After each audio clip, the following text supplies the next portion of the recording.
Shalom, salam sejahtera bagi kita semua. Perkenalkan, nama saya Ivana Damayanti Lobo. Saya dari jurusan Akuntansi Sektor Publik, Politeknik Negeri Kupang.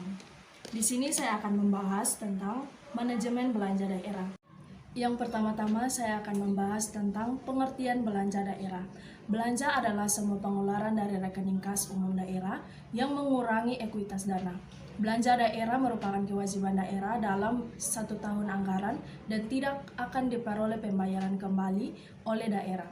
Belanja daerah dipergunakan dalam rangka mendanai pelaksanaan urusan pemerintahan yang menjadi kewenangan provinsi atau kabupaten kota yang terdiri dari urusan wajib, urusan pilihan, dan urusan yang penanganannya dalam bagian atau bidang tertentu yang dapat dilaksanakan bersama antara pemerintah dan pemerintah daerah atau pemerintah daerah yang ditetapkan dengan ketentuan perundang-undangan. Yang kedua, kebijakan belanja daerah dan manajemen belanja daerah. Dalam kaitannya dengan belanja daerah, terdapat dua aspek yang secara konseptual berbeda tetapi memiliki keterkaitan yang erat, yaitu kebijakan belanja dan manajemen belanja. Yang pertama adalah kebijakan belanja terkait dengan penentuan apa yang akan dilakukan yang berimplikasi pada kebutuhan pengeluaran atau belanja. Yang kedua, manajemen belanja terkait dengan bagaimana melaksanakan anggaran untuk membiayai aktivitas secara ekonomis, efisien, dan efektif. Berikutnya, kebijakan belanja daerah.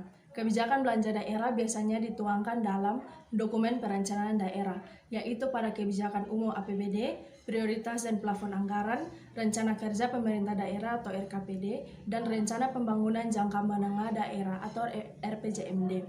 Dalam dokumen perencanaan daerah, kebijakan belanja daerah merupakan salah satu aspek penting yang selalu ditekankan.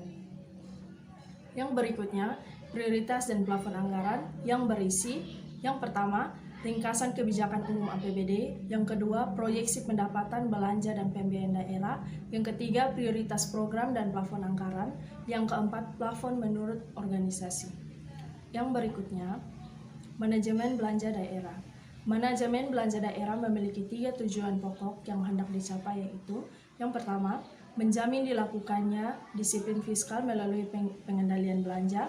Yang kedua, dilakukannya alokasi anggaran sesuai dengan kebijakan dan prioritas anggaran. Yang ketiga, menjamin efisiensi dan efektivitas alokasi anggaran.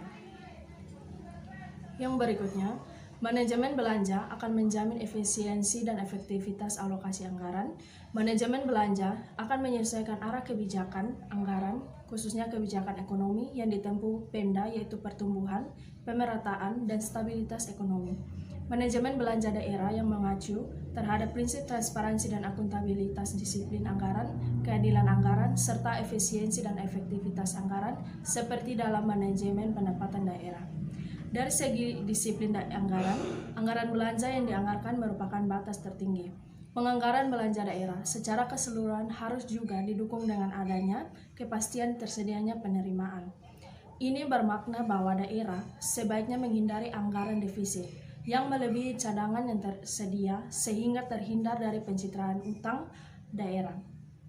Prinsip keadilan anggaran mewajibkan belanja daerah, khususnya dalam pemberian pelayanan umum, harus dialokasikan secara adil dan merata agar dinikmati oleh seluruh kelompok masyarakat tanpa diskriminasi. Yang berikutnya, prinsip manajemen belanja daerah. Yang pertama, perencanaan belanja daerah. Belanja daerah yang tercermin dalam APBD harus terencana dengan baik.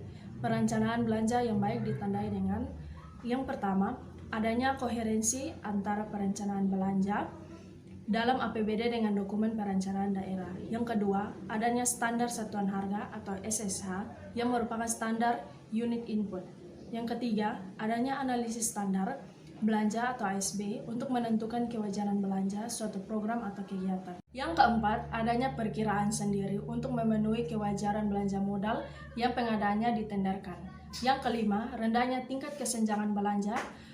Pengeluaran daerah yang direncanakan harus memiliki keterkaitan logis dengan dokumen perencanaan yang dituangkan dalam Renja SKPD, Renja Pemda, RPJMD, dan RPJPD. Yang kedua, pengendalian belanja daerah. Sistem anggaran harus menjamin dilakukannya pengendalian belanja secara memadai. Setiap pengeluaran harus dapat dilacak prosesnya, mulai dari adanya kelengkapan dokumen anggaran, otoritas dari pejabat yang berwenang, dan adanya bukti transaksi yang valid. Anggaran belanja seharusnya dilaksanakan tepat waktu.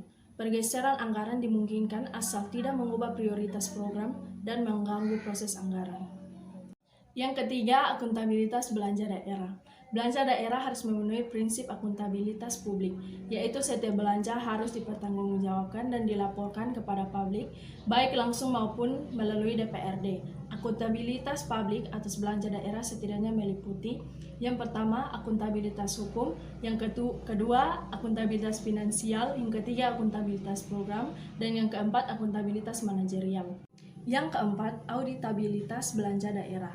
Auditabilitas belanja daerah mengandung arti bahwa setiap pengeluaran belanja yang mengakibatkan beban APBD harus dapat diverifikasi atau diaudit. Verifikasi atau audit belanja daerah mencakup: yang pertama, kelengkapan dokumen anggaran seperti DPA, SKPD, SPD, SPP, SPM, SPJ, dan dokumen pendukung lainnya yang diperlukan. Yang kedua, adanya dokumen transaksi yang valid. Yang ketiga, dilakukannya pencatatan yang memadai, dapat diuji silang-silang antara catatan dan keberadaan. Sekian dari materi yang saya bawakan, semoga bermanfaat bagi teman-teman semua, dan jangan lupa mentaati protokol kesehatan dengan cara 3M. Yang pertama, mencuci tangan; yang kedua, memakai masker; dan yang ketiga, menjaga jarak. Terima kasih.